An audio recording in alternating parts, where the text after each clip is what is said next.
posez-vous avec vous-même, prenez un carnet, un stylo et demandez-vous quelles sont les conditions que je m'impose à moi-même pour me sentir digne d'amour. C'est pas une question facile à répondre, mais vous pouvez y réfléchir de la manière suivante. À quel moment vous avez tendance à vous sentir indigne d'amour? Et à quel moment vous avez tendance à vous sentir digne d'amour?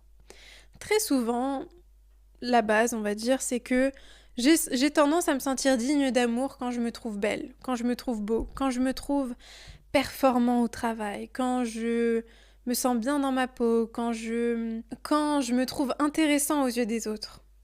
C'est très souvent les réponses, le type de réponse qu'on va donner. Un élément important dans ce cheminement personnel que vous allez avoir, c'est de comprendre une chose très simple. Cette dynamique punition-récompense que vous avez vécue avec vos parents ou avec vos professeurs d'école ou peu importe, vous la reproduisez envers vous-même. C'est-à-dire que dans les moments où vous jugez que vous êtes méritant de votre amour, vous allez vous donner de l'amour. Mais dans les moments où vous jugez que vous n'êtes pas méritant, que vous êtes indigne d'amour, que vous n'êtes pas à la hauteur, que vous n'êtes pas assez bien, vous retirez votre amour. Non seulement vous retirez votre propre amour, mais vous vous punissez.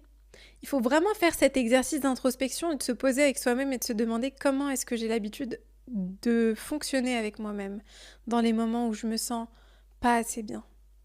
Est-ce que je me punis ? Si je me punis, comment est-ce que ça se manifeste ? Comment est-ce que je me punis ? Maintenant, ce que je vous invite à faire, c'est de changer cette dynamique.